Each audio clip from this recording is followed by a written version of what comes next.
अर्जुन बोले, हे जनार्दन, यदि आपको कर्म की अपेक्षा ज्ञान श्रेष्ठ माने है तो फिर हे केशव, मुझे भयंकर कर्म में क्यों लगाते हैं? आप मिले हुए से वचनों से मेरी बुद्धि को मानो मोहित कर रहे हैं।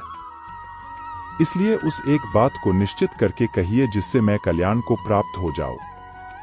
श्री भगवान बोले, हे निष्पाप, इस लोक में 2 प्रकार की निष्ठा मेरे द्वारा पहले कही गई है। उनमें से सांख्य योगियों की निष्ठा तो ज्ञान योग से और योगियों की निष्ठा कर्म योग से होती है। मनुष्य न तो कर्मों का आरंभ किए बिना निष्कर्मता को यानी योग निष्ठा को प्राप्त होता है और न कर्मों के केवल त्याग मात्र से सिद्धि यानी सांख्य निष्ठा को ही प्राप्त होता है। निःसंदेह कोई भी मनुष्य किसी भी काल में क्षण मात्र भी बिना कर्म किए नहीं रहता, क्योंकि सारा मनुष्य समुदाय प्रकृति जनित गुणों द्वारा परवश हुआ कर्म करने के लिए बाध्य किया जाता है। जो मूढ़ बुद्धि मनुष्य समस्त इंद्रियों को हठपूर्वक ऊपर से रोककर मन से उन इंद्रियों के विषयों का चिंतन करता रहता है, वह मिथ्याचारी अर्थात दंभी कहा जाता है।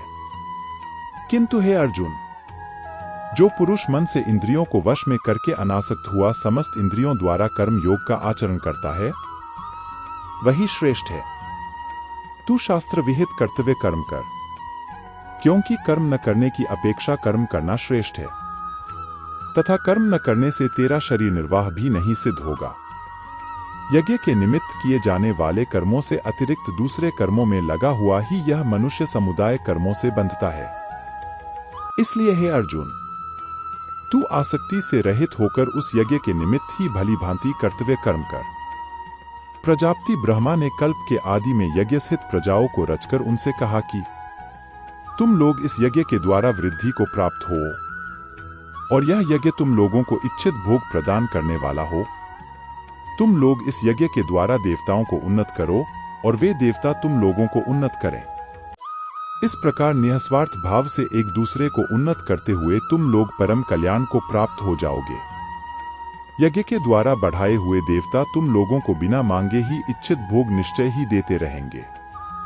इस प्रकार उन देवताओं के द्वारा दिए हुए भोगों को जो पुरुष उनको बिना दिए स्वयं भोगता है, वह चोर ही है।